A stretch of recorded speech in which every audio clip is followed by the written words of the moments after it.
तो इन biostat next topic आपका है डेटा। डेटा क्या होता है, what is data, types of data, इसमें कितने तरीके के डेटा होते हैं, ठीक है। इसके अलावा फिर हम आगे बढ़ेंगे आपकी बायोस्टैट की, ठीक है। तो डेटा के बारे में थोड़ा सा जान लेते हैं। तो डेटा होता क्या है, व्हाट इज डेटा। तो the collective recording of observation either numerical और अदरवाइज इज कॉल्ड डेटा, ठीक है। तो जो आपका कलेक्टिव ऑब्जर्वेशन होता है, कलेक्टिव रिकॉर्डिंग ऑब्जर्वेशन, कोई ऑब्जर्वेशन करिए उसके बाद आप उससे कुछ डेटा रिकॉर्ड करिए, तो चाहे वो आपका न्यूमेरिकल फॉर्म में हो या वो किसी और फॉर्म में हो, तो उसको हम क्या बोलते हैं, डेटा बोलते हैं। न्यूमेरिकल का मतलब किसी नंबर फॉर्म में होगा या और किसी रूप में आप उसको मीन्स से इंडिकेट करना चाहते हैं, तो वो आपका क्या होता है, डेटा होता है। तो डेटा में आगे देखिए इसको, demographic data comprises detail of population size, distribution, geographical distribution, ethnic group, socio economic factor and their trend over times. Democratic का मतलब जो होता है आपका, डेमोक्रेटिक का मतलब ये होता है यहाँ पे जनसंख्या। डेमोक्रेटिक डेटा जो होते हैं आपके, उसमें क्या क्या हम पढ़ सकते हैं। तो इसमें detail of population size, population size की डिटेल, उनका क्या डिस्ट्रीब्यूशन है, जोग्राफिकल डिस्ट्रीब्यूशन, उनका जोग्राफिकल डिस्ट्रीब्यूशन क्या है, जोग्राफिकल का मतलब भौगोलिक वितरण। उसके बाद एथनिक ग्रुप क्या है, एथनिक मतलब इसमें जातीय समूह कौन कौन से हैं, सोशियो इकोनॉमिक सामाजिक आर्थिक कारक कौन कौन से हैं, ठीक है। और उनके साथ उनकी प्रवृत्तियों का विवरण क्या क्या हो सकता है, ये सारा हम क्या पढ़ते हैं, क्या किस में पढ़ते हैं, डेमोग्राफिक डेटा में। इसके अलावा it is obtained from census and other public service report. और ये जो होती है आपकी, ये डेटा कहाँ से मिलता है, एक तो जनगणना से आ सकता है या कोई अदर पब्लिक सर्विस रिपोर्ट से इसको हम प्राप्त कर सकते हैं, सार्वजनिक सेवा रिपोर्ट से इसको हम प्राप्त कर सकते हैं, ठीक है। इसके बाद अगला जो आपका है टाइप्स ऑफ डेटा। तो इसमें आपके जो डेटा होते हैं डिपेंडिंग अपॉन द वेरिएबल, ये आपके क्वालिटेटिव एंड क्वांटिटेटिव दो तरीके के डेटा होते हैं। क्वालिटेटिव डेटा जो होते हैं further classified into two types, एक नॉमिनल आपका होता है, दूसरा ऑर्डिनल। इसके बाद क्वांटिटेटिव डेटा जो होते हैं इसमें डिस्क्रीट, कॉन्टीन्यूअस, कॉन्टीन्यूअस जो होता है इसमें आपका इंटरवल और रेशियो। ये अभी हम आपको ये सारा चीज़ इससे पहले यहाँ पे डिस्कस कर चुके हैं शुरुआत में, ठीक है। इंटरवल जो आपने स्केल पढ़ी, कौन कौन से स्केल होते हैं, उस स्केल में हमने इसको आपको बताया है, ठीक है। तो बाकी थोड़ा थोड़ा इसमें हम डिस्कस करेंगे इसको, आप देखिए इसको आगे। जैसे अब आपका पहला है क्वांटिटेटिव डेटा। क्वांटिटेटिव का मतलब क्वांटिटी, ठीक है। There is a natural numeric scale, ये आपकी नेचुरल न्यूमरिक स्केल होती है, and can be divided into interval and ratio data. इसमें आपका जो है दो तरीके से डिवाइड होती है, एक इंटरवल और रेशियो। तो रेशियो का मतलब कि वही आपका 0 से जो भी उसका होगा, 0 से 5, 0 से 10, 0 से 15 लाइक दिस। इसके बाद जो आपका इंटरवल होगा 0 से 5, 5 से 10, इस तरीके से। और एग्जाम्पल इसमें क्या क्या आएगा आपका, एज, हाइट और वेट। एज किसी एज ग्रुप से ले सकते हैं, हाइट जो आपका एक ग्रुप है उसमें हाइट किसकी क्या क्या है, ग्रुप जो दूसरा है उसमें वेट क्या क्या है, तो उन सबको अगर हम कोरिलेट करते हैं तो ये आपका क्वांटिटेटिव डेटा होता है, ठीक है। क्वालिटी में हम किसी जैसे कि फाइंड आउट करते हैं कि आदमी है, औरत हैं, ठीक है, उस पॉपुलेशन में कितने मान लीजिए किसी पॉपुलेशन की हमको आबादी नोट करनी है, तो उसमें कितने महिला हैं, कितने पुरुष हैं, कितने बच्चे हैं, तो ये आपका क्वालिटेटिव डेटा होता है, ठीक है। तो measuring a characteristics for which there is a natural numeric scale can be subdivided into nominal and ordinal data. तो इसमें आपका जेंडर आ सकता है, हाँ। दूसरा आपका इसमें जेंडर का मतलब वही आपके मेल फीमेल, कितने आई हो गया, कि आई कलर मतलब कि किस कलर की आंखें हैं, लाइक दिस। इसी तरीके से बहुत सारे ऐसे भेद करने वाले जो आपके डेटा होते हैं वो आपके क्वालिटेटिव डेटा होते हैं, ठीक है ना। इसके बाद आगे आता है आपका बायोस्टैट। यहाँ से अब शुरू होता है आपका मेन बायोस्टैट। ये अभी तक आपका स्टैटिक्स था और आपने ये जाना था कि जो बायोस्टैट है that is related to the biological event. वो आपके जितने भी बायोलॉजिकल इवेंट्स होते हैं वो उसके डेटा को अगर हम कंपाइल करते हैं, टेबुलेट करते हैं तो आपका बायोस्टैट होता है। अब यहाँ पे डेफिनेशन देखिए बायोस्टैट की। The statical method applied to the biological problem is called as biostat. ठीक है, तो हम जो आपकी सांख्यिकी मेथड है उसको अगर हम बायोलॉजिकल प्रॉब्लम के लिए यूज करते हैं तो वो आपका क्या होता है, biostat. And it is also called as biometry. इसको हम क्या बोलते हैं, बायोमेट्री भी बोलते हैं। ठीक है, इसके अलावा बायोमेट्री का मतलब क्या होता है, बायोमेट्री मीन्स होता है बायोलॉजिकल मेजरमेंट और मेजरमेंट ऑफ लाइफ। तो बायोलॉजिकल मेजरमेंट या मेजरमेंट ऑफ लाइफ करते हैं तो वो आपकी किस में आती है, बायोमेट्रिक्स में। ठीक है, बायोमेट्री।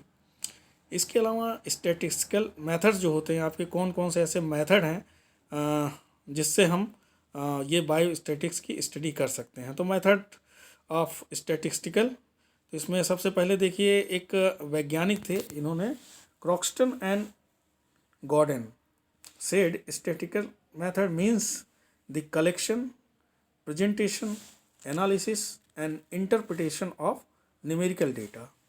तो इन्होंने क्रॉक्सन एंड गॉर्डन ने इसको बताया कि जो स्टैटिकल मेथड का मतलब क्या होता है कि collection, representation, analysis and interpretation of numerical data. किसी न्यूमेरिकल डेटा का कलेक्शन करना, उसका प्रेजेंटेशन करना, उसकी एनालिसिस करना और उसका इंटरप्रिटेशन करना, ये क्या होता है आपका statistical method according to the Croxton and Gordon. ठीक, अब आइए आगे देखते हैं इसको। तो कलेक्शन ऑफ डेटा सबसे पहला पॉइंट इसमें है स्टैटिकल मेथड में। सबसे पहला पॉइंट क्या है, कलेक्शन ऑफ डेटा। तो कलेक्शन ऑफ डेटा क्या होता है, it is the first step in the collection of data. Careful planning is essential before collecting the data. अब आप डेटा भाई किसी भी उसका कलेक्ट कर सकते हैं। जैसे मान लीजिए आपको किसी अस्पताल में मिल गया कि आपको वहाँ से कितने डायबिटिक पेशेंट हैं, तो उनका डेटा आपको कलेक्ट करना है। अब डायबिटिक पेशेंट में भी आपके दो तरीके के डायबिटीज़ होती है। एक आपका जो है इंसुलिन डिपेंडेंट है, नॉन इंसुलिन डिपेंडेंट है, उस तरीके का डेटा कलेक्ट करना है। या आपको मान लीजिए किसी पॉपुलेशन में कोई आपकी कम्युनिकेबल डिजीज़ फैली है, तो उस कम्युनिकेबल जो आपकी पॉपुलेशन है उसमें उस कम्युनिकेबल डिजीज़ के अगेंस्ट कितने लोगों ने वैक्सीन ली है, कितने लोगों ने वैक्सीन नहीं ली है, या उस कम्युनिकेबल डिजीज़ से कितने लोग वहाँ पे मीन्स ग्रसित हैं और कितने लोग नहीं अभी तक उसके इस इफ़ेक्ट में आए हुए हैं। इस तरीके के जो डेटा होते हैं उसको आप कलेक्ट कर सकते हैं। तो कलेक्शन ऑफ डेटा ये बहुत इंपॉर्टेंट चीज़ होती है, उसकी प्लानिंग करनी पड़ती है, किस तरीके से हमको वहाँ से डेटा कलेक्ट करना है, कहाँ से करना, कैसे करना है। ठीक है, तो डेटा किसी भी तरीके का हो सकता है, आपका क्वांटिटेटिव भी हो सकता है, क्वालिटेटिव भी हो सकता है। वो डेटा आप कहीं से भी कलेक्ट कर सकते हैं बायोलॉजिकली। ठीक है, अब इसके बाद आता है प्रेजेंटेशन ऑफ डेटा। अब जो आपने डेटा लिया है उस डेटा को आपको प्रेजेंट करना है। तो प्रेजेंट करने के लिए क्या है, the mass data collected should be presented in a suitable form of further analysis and the collected data may be presented in the form of tabular or diagrammatic or graphical form. तो जो आपने data collect किया है उसको जो है further study के लिए हम उसको प्रेजेंट करते हैं। उसका एक प्रेजेंटेशन का एक प्रारूप होना चाहिए। तो उस प्रारूप के माध्यम से हम ये डेटा को मीन्स रिप्रेजेंट कर सकते हैं फॉर फर्दर एनालिसिस। तो उसमें आपका टेबुलेशन फॉर्म भी हो सकता है, डायग्रामेटिक भी हो सकता है। ठीक है, टेबुलेशन में आप उसका चार्ट बना करके डेटा को दिखा सकते हैं। डायग्रामेटिक में आपके तमाम तरीके के डायग्राम्स आते हैं, जैसे पाई डायग्राम हो गया, बार डायग्राम हो गया। इस तरीके के डायग्राम रिप्रेजेंट करके उसको जो है आप दिखा सकते हैं डेटा को। ठीक है, तो डायग्राम में आप इस तरीके का ग्राफ बना सकते हैं, या ग्राफ में आप कई तरीके के जो उसके मीन्स हेड्स होते हैं, जैसे पाई डायग्राम, हिस्टो डायग्राम, बार डायग्राम, इस तरीके के डायग्राम को यूज़ करके डेटा को आप रिप्रेजेंट कर सकते हैं। और उस डेटा से हम फर्दर उसकी एनालिसिस करके एक कंक्लूजन तक पहुंच सकते हैं। ठीक है, अब आता है आपका एनालिसिस। तो जो आपने डेटा कलेक्ट किया उसके बाद उस डेटा को रिप्रेजेंट किया और उस डेटा को रिप्रेजेंट करने के बाद जो हमको उसकी एनालिसिस करनी है कि उसका हमारा मेन पर्पस क्या है, उस पर्पस को देखते हुए, उस पॉइंट ऑफ व्यू को देखते हुए हमको क्या करनी है, उसकी एनालिसिस करनी है। और उस एनालिसिस से हमको क्या करना है, एक रिपोर्ट जनरेट करना है और उस रिपोर्ट के माध्यम से हमको एक कंक्लूजन देना है। ठीक है, तो the data presented should be carefully analyzed from the presented data such as measurement of central tendencies, dispersion, correlation, regression, etc. तो ये जो आपके मीन्स सेंट्रल टेंडेंसीज है, डिस्पर्सन है, कोरिलेशन है, रेग्रेशन है, ये सब आपके क्या है, मेथड हैं। तो एनालिसिस के मेथड हैं, जैसे ये आपके सेंट्रल टेंडेंसीज में मीन मीडियन मोड निकालना हो गया। इसके अलावा डिस्पर्सन में आप जो है कुछ उसके मेथड्स होते हैं उसको निकालना, कोरिलेशन में कुछ मेथड होते हैं उसको निकालना, रेग्रेशन निकालना उसका। तो ये सारे आपके क्या हैं, मेथड हैं। इस मेथड से हम जो हमारे पास डेटा हमने आप डेटा कलेक्ट किया है उस डेटा की एनालिसिस कर सकते हैं। ठीक है, अब उसके बाद लास्ट पॉइंट जो आता है आपका इंटरप्रिटेशन ऑफ डेटा। तो इंटरप्रिटेशन जो होता है बहुत इंपॉर्टेंट चीज़ होती है। इंटरप्रिटेशन हम किसी स्टैंडर्ड डेटा को लेकर के इंटरप्रिटेट कर सकते हैं, या हमारे पास कोई ग्राफिकल डेटा है तो उस डेटा को लेकर के हम मीन्स इंटरप्रिटेट कर सकते हैं। तो the final step is drawing conclusion from the data collected. तो ये आपका जो फाइनल स्टेप होता है उसमें हमको क्या करना है, एक कंक्लूजन तक पहुंचना है जो हमारे पास डेटा है। ठीक है ना, अंतिम चरण एकत्र किए गए डेटा से एक निष्कर्ष निकालना। इसके बाद a valid conclusion must be drawn on the basis of analysis, और एनालिसिस के आधार पर एक वैध, एक मतलब वैलिड जो निष्कर्ष है उसको निकालना। And a high degree of skill and experience is necessary for the interpretation. और इस मीन्स व्याख्या के लिए, इंटरप्रिटेशन के लिए उच्च स्तर का कौशल और अनुभव आवश्यक होता है। ठीक है ना, तो इसके लिए जो है एक स्किल की ज़रूरत होती है। जो ट्रेंड पर्सन होते हैं वो आपके इस तरीके का काम करते हैं। ठीक है, या उनको ट्रेनिंग दी जाती है, ट्रेनिंग के माध्यम से जो है वो ये सब काम करना सीख जाते हैं। तो अब हमारा ये बायोस्टैट जो है आपका ये शुरू हुआ है।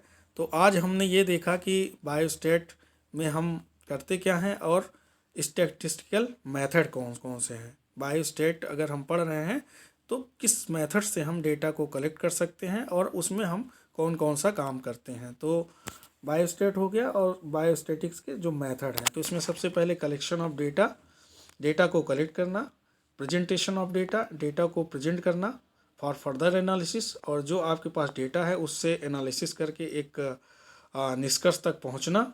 उसके बाद इंटरप्रिटेशन ऑफ डेटा, इंटरप्रिटेट करके एक आप वैलिड निष्कर्ष तक पहुंचना। ये सारा काम जो होता है आपके बायोस्टैटिस्टिकल मेथड के अंतर्गत आता है। ठीक है, तो चलिए अब इसके बाद फिर आगे हम लोग फिर से अगला टॉपिक देखते हैं, उसके बाद हम आगे बढ़ते हैं। तो इसमें सबसे अगला जो आपका टॉपिक है वो आपका है नेक्स्ट जो टॉपिक आएगा ये मेथड्स हैं जिसके थ्रू हम जो है ये सारे आपके कलेक्टेड डेटा जो है उसको हम फाइंड आउट करते हैं। तो जैसे नेक्स्ट आपका जो है मेजर्स ऑफ सेंट्रल टेंडेंसीज है, तो मेजर्स ऑफ सेंट्रल टेंडेंसी आपका नेक्स्ट टॉपिक है। तो इसमें हम इसको नेक्स्ट उसमें देखेंगे।